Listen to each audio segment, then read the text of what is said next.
AMD Radeon 9060 XT. I'm quite excited about this one. Well, I'm excited about the 16GB model at least, which is what we have here for review. Needless to say, as with the 8GB 5060 Ti, we don't recommend the 8GB 9060 XT. Now, $350 notionally gets you the 16GB 9060 XT, and that's the one that I'm really interested in checking out today, principally because its competition is a $430 5060 Ti, which offers proportionately less value than the $550 5070.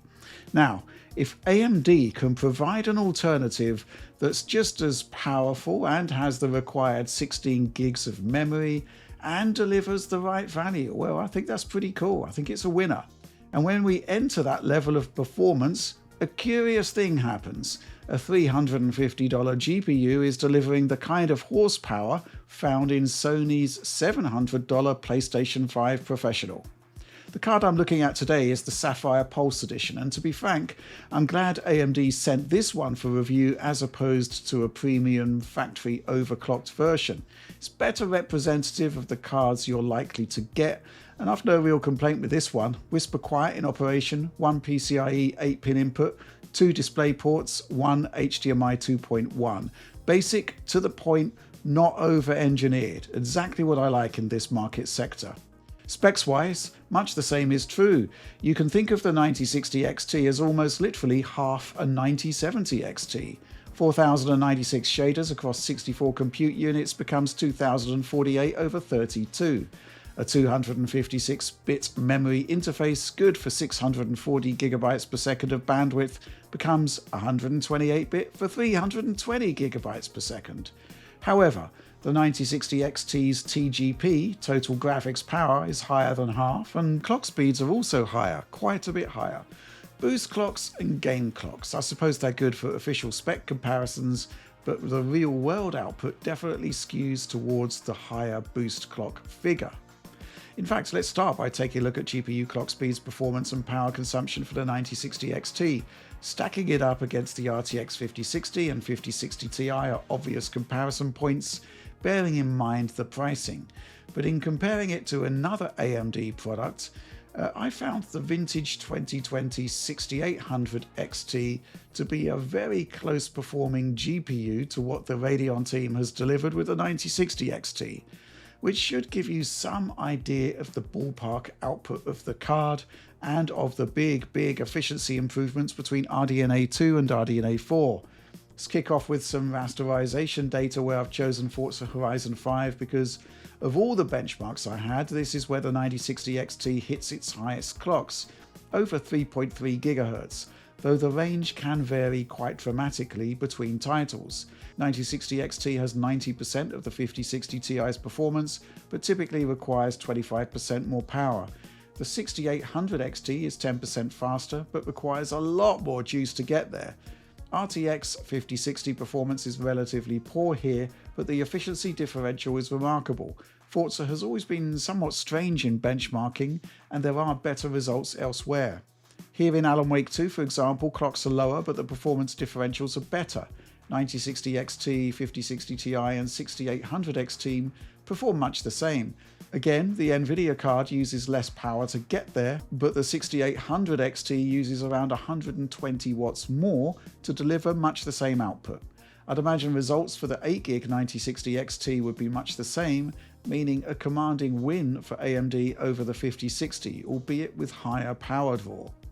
Quick look at ray tracing and you'll see that GPU core clocks drop significantly with heavy RT workloads.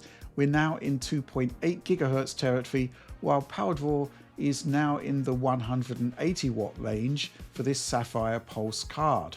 With this game, there's still clear water between the 5060, but the Nvidia card consumes a lot less power. Same thing with the RTX 5060 Ti really, though across the whole benchmark it can only muster 5% more performance. The circa 120 watt differential with 6800 XT remains in place, but you're getting 20% higher throughput. Not bad, bearing in mind we're talking about 72 RDNA 2 compute units against 32 RDNA 4. RT comparisons against Nvidia will vary dramatically, however, as you can see here in Alan Wake 2. While 9060 XT core clocks are higher, the existing power differentials remain very similar. But this time, the new AMD offering gives performance that's pretty much identical to the non-TI 5060 across the length of the benchmark. 5060 Ti is a good 20% ahead while consuming less power. That said, the less said about the problem games we've identified with the Blackwell architecture, the better. But we'll talk about that in more depth in the benchmarks to follow. But before we go on to those numbers, regular viewers may have seen some pretty alarming benchmarks in my 5060 review. Essentially, both 5060 and 5060 Ti have PCIe 8X interfaces, halving potential bandwidth. No problem on a PCIe Gen 4 or Gen 5 PC, but definitely a problem on older Gen 3 systems, where bandwidth between GPU and systems suddenly gets a lot more constricted. I reran those tests on the 9060 XT, again using my Ryzen 7 9800X3D using an Asus X87E motherboard, which can simulate PCIe 3 bandwidth. PCIe Gen 3 is slower than Gen 5, but not in any way that should impact your purchasing decision. Generally, frame rates were the same or a touch lower, 1 to 2% lower. There is an exception, however, F124. Here, with ray tracing maxed, we lose 3% performance at 1440p and 4% at 1080p. The result is actually worse with RT disabled, a 5% differential at 1440p, rising to 7% at 1080p. So let's talk numbers then, and we have a full face-off between the three 60 class cards Nvidia has out right now and the 9060 XT, which aims to take out all of them.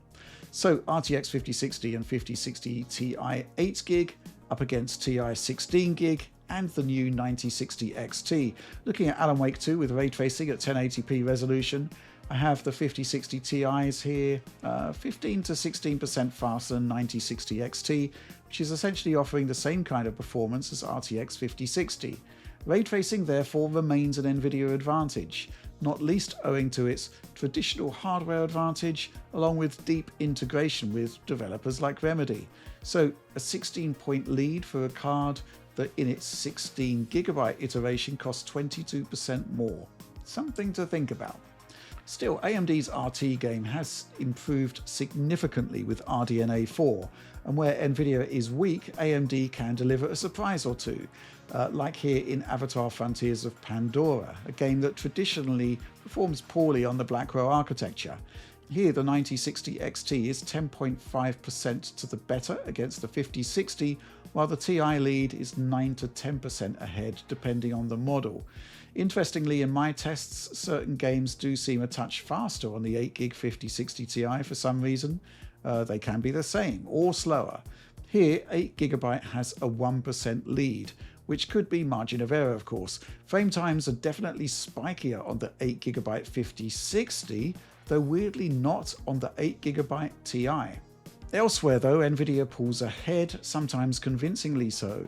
Both 5060 Ti's here are circa 19% ahead in Cyberpunk 2077, almost but not quite getting to price versus performance parity. Here, the 8GB 5060 is on par with the 9060 XT across the length of the benchmarking sequence. Dying Light 2 also offers 14 to 16 percentage points advantages to 5060 Ti at 1080p resolution on those high RT settings. And once again, 9060 XT is effectively on par with 5060 performance across the length of the sequence tested here. You'll note that the two jostle for position across the bench. AMD is stronger in less dense areas, Nvidia in more challenging content. Before we move on from RT though, some notes on 1440p benches where the 8GB models struggled. Both of these cards have issues at the beginning of our Alan Wake 2 test scene before leveling out. Meanwhile, the frame time fluctuations seen with the 5060 in Avatar Frontiers of Pandora are worse at 1440p, though the 8GB Ti still looks pretty okay here. Meanwhile, in some areas of our Plague Tale Requiem bench, both the 8GB cards here can collapse, while both of the 16GB cards benched here just crack on. On to rasterization then, where, as the tried but tested cliche always says, we should expect to see a better showing from AMD. So returning to Alan Wake 2, the 5060 Ti's performance advantage basically disappears. 9060 XT is marginally ahead of both 8 and 16GB cards, while delivering a 17-point lead over the vanilla 5060. Elsewhere though, what you're generally seeing is 9060 XT clawing back at 5060 Ti's performance lead, offering superior frames per dollar in the process. So here in Hitman World of Assassination, performance differentials vary between the scenes, but at the end of the day, this AMD-friendly game offers a 2 to 3 percentage point lead over the Ti, 23 points clear of 5060. Forza Horizon 5 next, extreme settings 8x MSAA. It's a pitched battle across this sequence with the Ti cards delivering a 3 to 5% performance lead, 9060 outpacing the 5060 by 15%. But let's finish up with the Unreal Engine 5 juggernauts in our benchmarking suite, kicking off with Black Myth Wukong. The 5060 Ti claws back some points here with a 12 to 13 point advantage over the 9060 XT, but the AMD offering is just 8 to 9 percentage points ahead of the 5060. Moving on to Hellblade 2, the 5060 Ti's advantage over the 9060 XT is a mere 3.6% across the duration of the bench, with the 8GB cards faring badly owing to memory limitations. Interestingly, when a card is massively overcommitted, the extent of the impact to performance can vary on a run-by-run basis. In the run you're seeing here, the 5060 non-Ti makes it through this part of the sequence with no issues, but the Ti has big problems with kinda strobing frame times there. Further on, there's a gigantic collapse to 8GB performance, but weirdly the 5060 non-Ti recovers faster than the Ti. Different runs would likely show different issues, but the fact is that even at 1080p, you will find games where you run into problems on an 8GB card, which is why we do not recommend them, regardless of whether they come from AMD or Nvidia.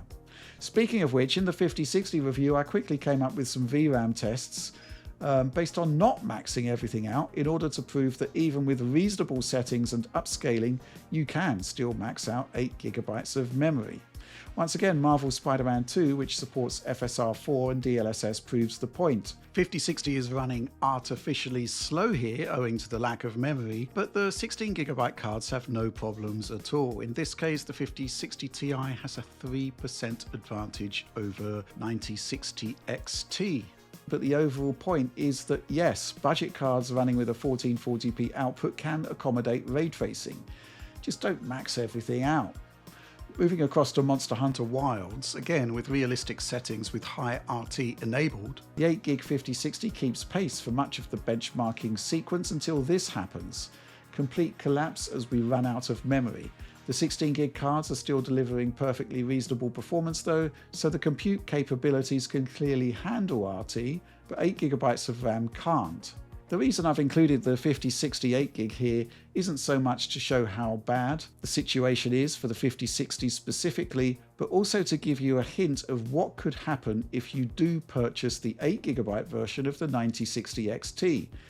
Now, both of these games we just tested support FSR4 upscaling, meaning you're getting excellent image quality even at 1440p balanced. Both support Transformer Model DLSS, so Nvidia has excellent image quality too.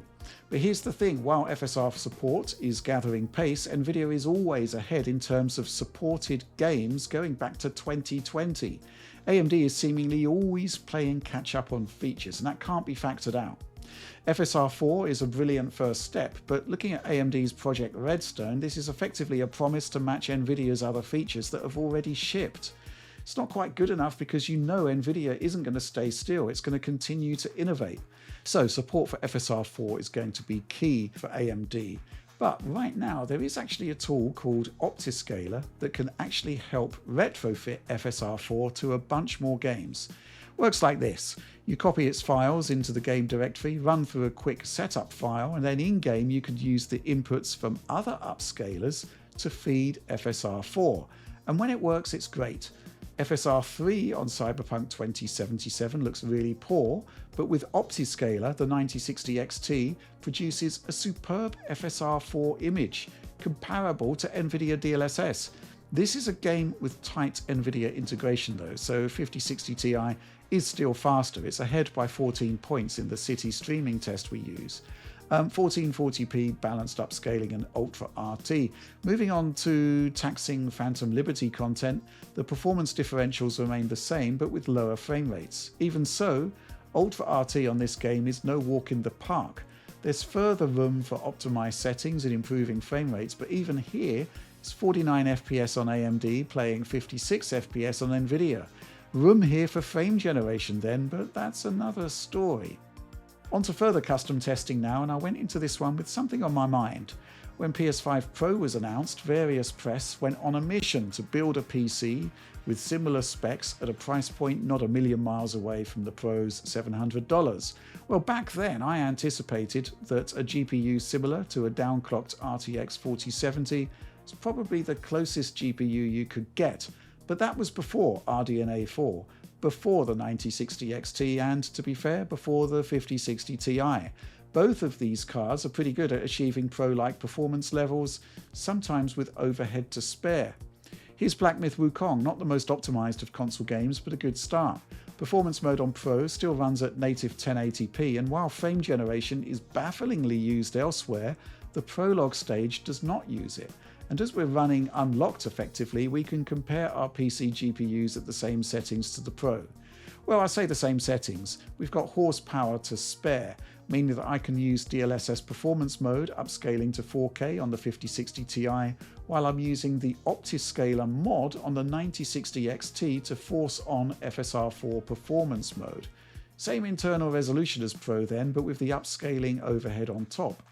Even so, 5% faster on 9060 XT versus Pro, rising to 27 points clear on 5060 Ti. One might imagine that DLSS overhead is lower than FSR4 here. Oh, and another change in this comparison. The Pro version mysteriously uses low quality textures. I bumped that onto high when testing the 9060 XT and 5060 Ti. More Pro comparisons? Well, here in Forza Horizon 5 we're capped at 60 FPS on the console. This version of the game has a 60 FPS performance mode that takes the existing base console configuration and spruces up environment settings, which I've matched here. If it's not a complete match, it's very, very close. We can't see the full power of the Pro here with that VSync cap, but both 9060 XT and 5060 Ti average at over 70 FPS, with a 2.7% lead for the 5060 Ti over 9060 XT. Native 4K on a so-called budget card. Well, this is a game built for 4K output on consoles, so it's no surprise to see today's mainstream GPUs able to do the same. Let's look at Alan Wake 2 next. We'll begin with a comparison to PS5 Pro's performance mode. This upscales from 864p to 4K using FSR2, with quality settings equivalent to the base console's quality mode, which is essentially PC's medium. This is easy to replicate then, and as the Pro is mostly under 60 frames per second, we are finding the limits of the GPU. 9060 XT, 13% faster than Pro, 5060 Ti is 10% ahead. So certainly in rasterization terms, these cards are very close to what Sony's $700 console is doing. But what about ray tracing? Alan Wake 2. Next up, we're going to be taking a look at the quality mode, capped to 30 frames per second. Now, here's the problem. The RT setting on PS5 Pro is effectively lower than PC's low. Even so, I thought I'd give it a go. 4K output resolution using FSR2 balance mode, effectively 1270p internal then. As it is capped at 30, we aren't seeing the Pro's full power, but if we freeze frame here, we're dipping beneath 30 FPS on the console, so we have found Pro limits. You'll see that both of our PC alternatives struggle. We need that lower than low RT setup to get a true measure of how close we can get to the console experience. Even so, I think we've proven out that we're basically in the ballpark of PS5 Pro GPU performance across the board, and with the 9060 XT, that performance won't dwindle that much if you're slotting the card into a PCIe Gen 3 based PC. For $350, that's a very good deal, even if the days of stratospherically good gen-on-gen GPU performance increases in the mainstream market are long gone. So in summary, here's how I feel about the 9060 XT. Kinda slots into a market defined by 3 Nvidia GPUs, only one of which has enough memory in my opinion. Well, based on my tests, you're getting the lion's share of 5060 Ti 16GB performance while being cheaper than the 8GB model, assuming MSRP is real of course. RT performance not as strong as 5060 Ti overall, but by and large, Nvidia's performance isn't in line with its higher price. 9060 XT clearly offers better value.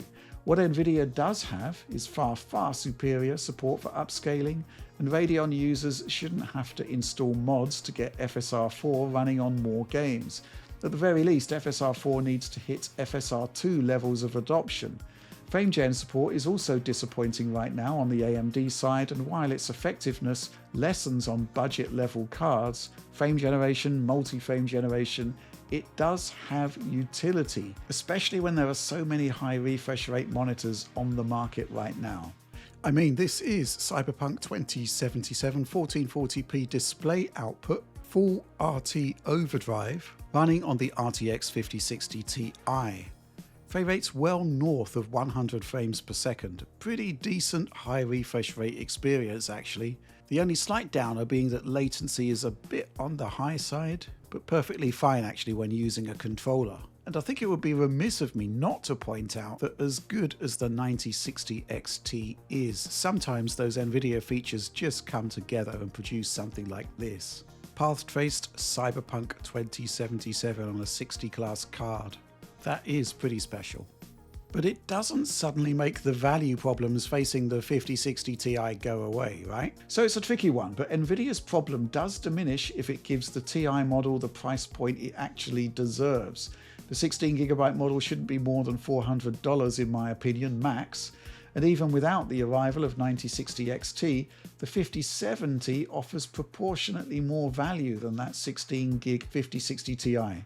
That's not what budget gaming is all about. I've said it many times, but price versus performance should improve as you move down the stack into the mainstream sector, not get worse.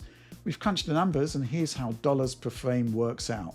RTX 5060 8GB is on top, but we'd have to rule that out as a recommendation simply because while our benchmark games work fine at 1080p overall, we've proven that AAA is a problem for 8GB cards going forward. 9060 XT 16GB is next, but remarkably its RDNA 4 stablemates follow before we hit the 5060 Ti. The 8GB version of the 5060 Ti model won't have the longevity we expect from the card, so we need to factor that out. And there we go, 5070 is offering better value than the 16GB Ti. That needs to change. And here's that same table at 1440p resolution. 9070 and 9070 XT deliver proportionately better value, followed by 5060 and 5070. Dodgy pricing and diminishing performance combine to show that the Ti cards place beneath that. Again, good evidence that a price adjustment is needed. Of course, do bear in mind that these are our benchmarks and our mix of Raster and RT. Other outlets will have a different mix and different games and therefore different results. But that's all from me on this one, which means I can revert to the standard appeals for likes, shares, subscriptions, bell ringing, whatever. And yes, please do consider backing all of our work via the DF supporter program. High quality video downloads of everything we do, weekly news updates from the team, a team you can actually interact with on our Discord, early access to a bunch of stuff including DF Direct Weekly. Oh, and occasional bonus material too. Finally, please check out store.digitalfoundry.net for our merchandising wares. Hope you enjoyed this one in the meantime, but for now, thanks for watching and supporting Digital Foundry.